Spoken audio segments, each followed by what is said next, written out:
Hello दोस्त, मेरा नाम सौरभिंद।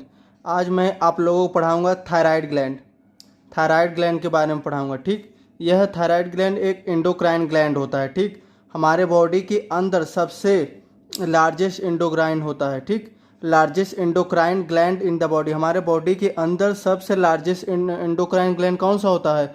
तो वो होता है थायराइड ग्लैंड। अब इस थायराइड ग्लैंड का लोकेशन अगर देखें तो जो नेक होता है, नेक साइड प्रेजेंट होता है ट्रैकिया, और लैरिंग्स जो होता है उसके वेंट्रोलेटरल साइड में जो होता है, यह जो थायराइड ग्लैंड जो होता है प्रेजेंट होता है। और यह जो थायराइड ग्लैंड होता है बाइलोब्ड होता है, मतलब एक लोब इधर होगा, एक लोब इधर होगा। ठीक, और इसका जो शेप होता है एच शेप का होता है, मतलब कि एक लोब इधर, एक इधर हो जाएगा, एक इधर हो जाएगा, और बीच में जो होगा एक और स्ट्रक्चर जुड़ता है, उसे हम इस्थमस बोलते हैं। अब यह एच शेप हो गया। ठीक, अब ये मैंने बताया कि आप लोगों को यह जो थायराइड ग्लैंड है बाइलोब्ड स्ट्रक्चर है। जब यह बाइलोब्ड स्ट्रक्चर है तो एक लोब दो लोब दोनों आपस में किससे जुटेंगे? तो वह स्ट्रक्चर होगा आपका इस्थमस। ठीक, और अगर हम इसका एनाटॉमिकली, अगर इसका हिस्टोलॉजिकल स्ट्रक्चर देखें तो इसके अंदर क्या प्रेजेंट होता है? फॉलिकल होता है, ढेर सारे फॉलिकल प्रेजेंट होगा। ठीक, ढेर सारे क्या होंगे? फॉलिकल प्रेजेंट होंगे, और इन फॉलिकल के बीच में एक कैविटी प्रेजेंट होगा। ठीक, उसे फॉलिकुलर कैविटी बोलेंगे। उस कैविटी के अंदर क्या प्रेजेंट होता है? थायरोग्लोबुलिन प्रेजेंट होता है। क्या होता है? थायरोग्लोबुलिन उसके अंदर प्रेजेंट होगा। और यह जो थायरोग्लोबुलिन की अगर हम बात करें तो थायरोग्लोबुलिन का नेचर जो होता है ग्लाइकोप्रोटीन के नेचर के जैसा होता है। ठीक, ये रहा आपका थायराइड ग्लैंड। अब इसको हम डायग्रामेटिकली एक्सप्लेन कर देते हैं। ठीक, ये रहा आपका थायराइड ग्लैंड का डायग्राम। ठीक, या ऊपर वाला हो गया आपका लैरिंग्स हो गया। ठीक, ऊपर वाला क्या हो गया? लैरिंग्स, ऊपर वाला लैरिंग्स हो गया। और यह जो ये क्या हो गया? ट्रैकिया। ठीक, ये सी शेप कार्टिलेज है, और यह हो गया ट्रैकिया। ठीक, और यह हो गया आपका थायराइड ग्लैंड। यह जो थायराइड ग्लैंड है बाइलोब्ड स्ट्रक्चर है, वेंट्रोलेटरल साइड प्रेजेंट है। ठीक, वेंट्रोलेटरल साइड प्रेजेंट है, और एक लोब ये है, एक लोब ये है, बाइलोब्ड हो गया। और ये दोनों जो लोब होंगे एक दूसरे से जुटे होंगे। जो जिस स्ट्रक्चर से जुटे होते हैं वो स्ट्रक्चर क्या होता है? ये होगा इस्थमस। आपका क्या हो गया भैया? इस्थमस हो गया। ये क्या हो गया? इस्थमस हो गया। ये एच शेप हो गया, ये देखिए एच शेप। ठीक, ये रहा आपका थायराइड ग्लैंड। अगर हम इसका हिस्टोलॉजिकली स्ट्रक्चर देखें तो मैंने बताया कि कि इसके अंदर क्या होता है? इसके अंदर क्या होगा? फॉलिकल होगा। ये जो हैं ये सभी क्या हैं? फॉलिकल हैं, छोटे छोटे क्या हैं? फॉलिकल हैं। ठीक, ये हैं छोटे छोटे क्या? फॉलिकल। ठीक, और ये हो गया आपका ब्लड वेसल्स। ठीक, और ये जो फॉलिकल होंगे, इन फॉलिकल के अंदर जो एपिथेलियम आपकी देखी जाएगी वह एपिथेलियम होगी क्यूबाइडल एपिथेलियम। ठीक, क्यूबाइडल एपिथेलियम होगा।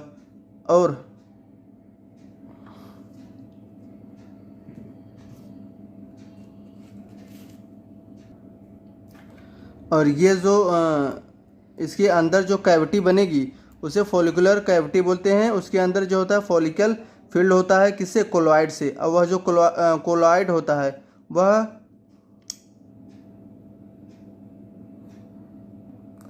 वह जो कोलॉइड होता है, ठीक, और जो कोलॉइड होगा थायरोग्लोबुलिन होता है, और किस थायरोग्लोबुलिन होता है।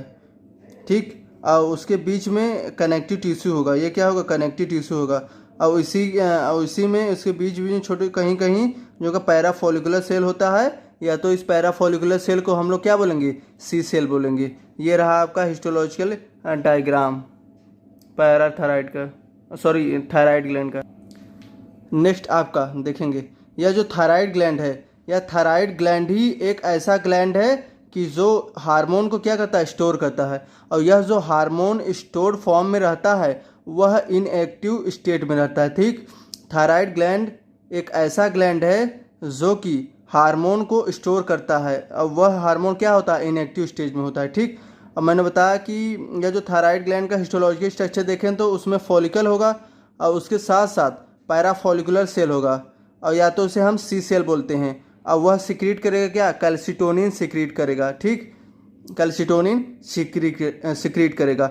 और यह जो थायराइड ग्लैंड है, थायराइड ग्लैंड से अब हम लोग देखेंगे कौन सा हार्मोन का प्रोडक्शन होता है। ठीक, यह जो थायराइड ग्लैंड है, इस थायराइड ग्लैंड से दो हार्मोन का प्रोडक्शन होगा, एक होगा T3, एक होगा T4।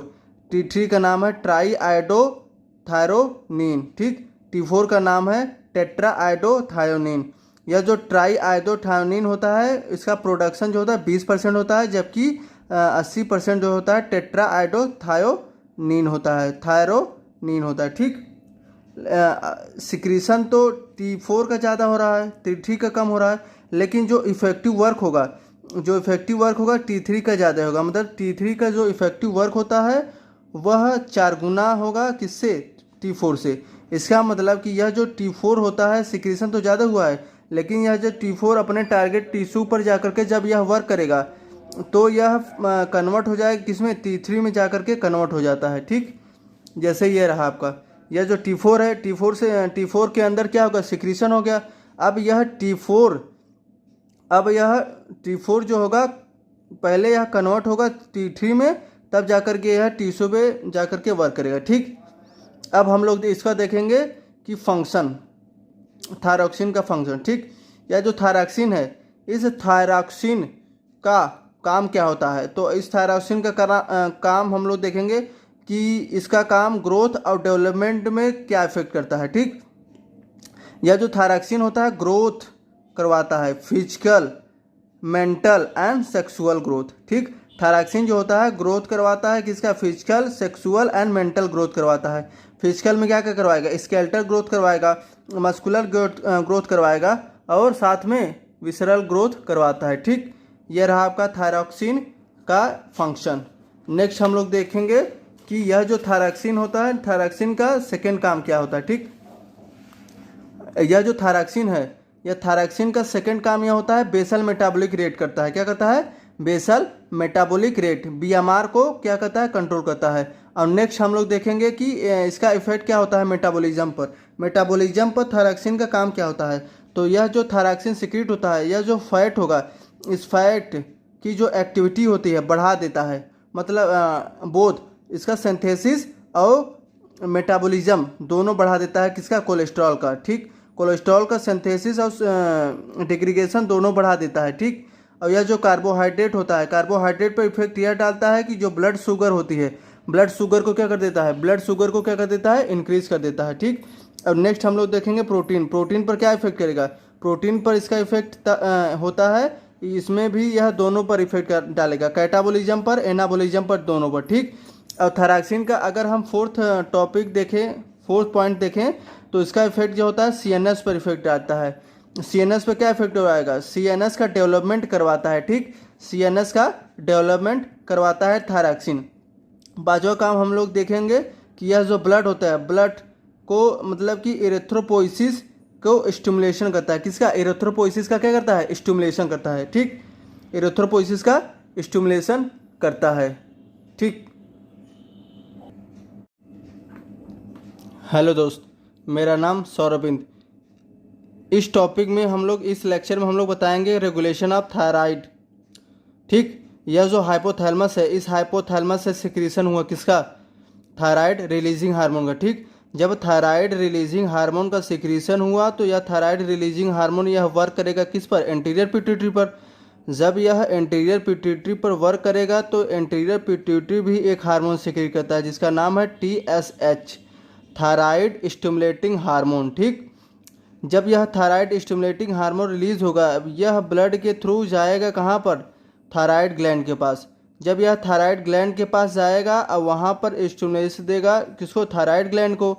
अब यह सिक्रीशन करेगा किसका, T3 और T4 का सिक्रीशन करेगा। अब T3 T4 का लेवल बढ़ गया, ठीक। अब T3 T4 का लेवल बढ़ गया, अब इसके लेवल को हमें कम करना है। जब इस लेवल को कम करना है तो इसको निगेटिव फीडबैक देना होगा किसको, हाइपोथैलेमस को, और किसको देना होगा, एंटीरियर पिट्यूटरी को। जब इन दोनों को निगेटिव फीडबैक देगा जिसकी वजह से T3 और T4 का लेवल क्या हो जाएगा, कम। T3 और T4 का लेवल क्या हो जाएगा, कम हो जाएगा, तो नॉर्मल कंडीशन आ जाएगी, ठीक। ये रहा आपका रेगुलेशन ऑफ थायरॉक्सिन, ठीक। या थायराइड हार्मोन का रेगुलेशन देख लिए। अब नेक्स्ट हम लोग देखेंगे थायराइड डिजीज़, ठीक, थायराइड डिसऑर्डर देखेंगे। मतलब कि यह जो थायराइड ग्लैंड है यह अपना सिक्रीशन बढ़ा रहा है घटा रहा है, मतलब कि बढ़ाने से घटाने से हाइपो या हाइपर थायराइडिज्म क्या होता है उसके बारे में हम लोग देखेंगे, ठीक। जो हम लोग खाना खाते हैं उन खाने के अंदर आयोडीन होता है, ठीक, जो हम लोग खाना खाते हैं खाने के अंदर आयोडीन होता है।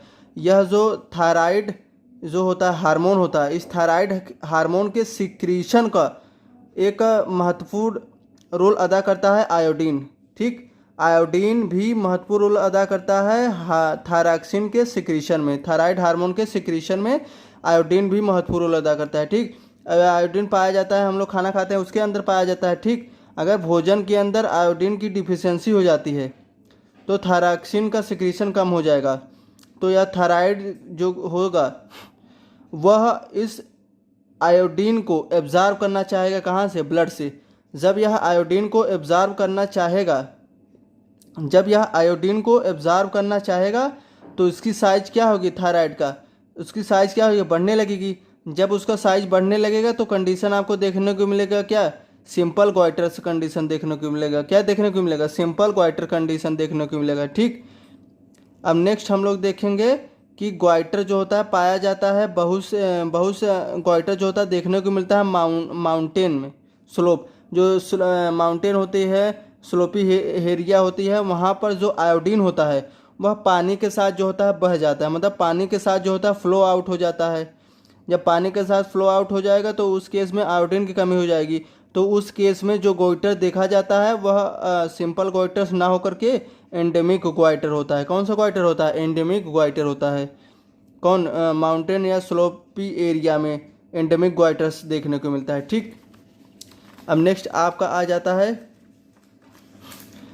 क्रेटिनिज्म, ठीक। नेक्स्ट आज आपका आ जाता है क्रेटिनिज्म, ठीक। यह जो क्रेटिनिज्म है यह भी एक तरीके का हाइपोथायराइडिज्म कंडीशन है, ठीक।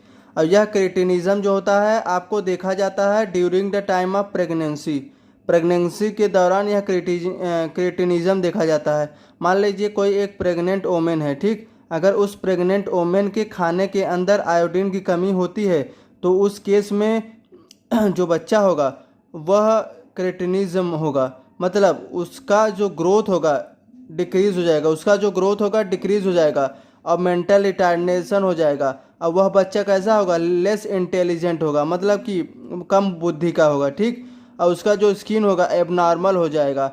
अब और नेक्स्ट देखा जाएगा बहरा भी हो सकता है, ठीक। ये रहा आपका पूरा का पूरा जो होता है क्लिनिकल कंडीशन क्रेटिनिज्म देखा गया प्रेग्नेंट वोमेन के अंदर, यह देखा जाता है, मतलब आयोडीन उसे खाने में कमी हो जाती है, ठीक। नेक्स्ट अब हम लोग देखेंगे हाइपरथायराइडिज्म देखेंगे। हाइपरथायराइडिज्म का मतलब तब होता है कि जब सिक्रीशन क्या हो जाता है थायरॉक्सिन का, बढ़ जाता है। अब यह सिक्रीशन कब बढ़ेगा, जब कैंसर हो जाएगा। और यह कैंसर कब होता है, मान लेते हैं थायराइड ग्लैंड के अंदर छोटे छोटे नोड्यूल अगर डेवलप हो जाते हैं, अगर छोटे छोटे नोड्यूल डेवलप होते हैं तो वह कैंसर का रूप ले लेते हैं, और वही कैंसर का रूप ले लेंगे, जिसकी वजह से उसका सिंथेसिस और सिक्रीशन दोनों बढ़ जाएगा। तो वह कंडीशन आपको देखने को मिलेगा हाइपरथायराइडिज्म। उसी हाइपरथायराइडिज्म में हम लोग देखेंगे एक होता है एक्सोप्थेल्मिक ग्वाइटर्स, नेक्स्ट होता है ग्रेव्स डिजीज, ठीक। इन दोनों के केस में हम लोग देखेंगे यह is a form of hyperthyroidism, एक तरीके का हाइपरथायराइडिज्म ही है। इस केस में जो एक्सोप्थेल्मिक ग्वाइटर्स होता है उसका जो कैरेक्टरिस्टिक्स होता है क्या होता है, इन्लार्जमेंट हो जाता है किसका, थायराइड ग्लैंड का इन्लार्जमेंट हो जाता है। और प्रोट्रूजन ऑफ आई बाल जो होता है प्रोट्रूजन हो जाता है, मतलब आँख जो होता है बाहर हो जाता है, मतलब दिखाई देने लगता है, बड़ा बड़ा हो जाता है, ठीक। और नेक्स्ट होता है कि बीएमआर जो होता है इंक्रीज हो जाता है, और बीएमआर के इंक्रीज होने के साथ साथ जो होता है वेट भी क्या हो जाता है, लॉस हो जाता है, वेट भी क्या हो जाता है, लॉस हो जाता है। ये रहा आपका एक डायग्राम क्रिटिनिज्म में ये कंडीशन होता है। इंटेलिजेंट जो होगा बच्चा लेस इंटेलिजेंट होगा, और उसकी जो स्किन होगी स्किन एबनॉर्मल होगी, बहरा भी हो सकता है। ये रहा आपका क्रेटिनिज्म का डायग्राम। और ये रहा आपका एक्सोप्थेल्मिक ग्वाइटर्स, इसमें जो है आँख का क्या होता है, प्रोट्रूजन हो जाता है। देखिए आँख जो होता है बड़ी बड़ी हो गई, मतलब बाहर निकला हुआ है, ये रहा आपका प्रोट्रूजन ऑफ आई बॉल। ये हो गया आपका एक्सोप्थेल्मिक गोइटर्स। ठीक, अब नेक्स्ट हम लोग देखेंगे पैराफोलिकुलर सेल।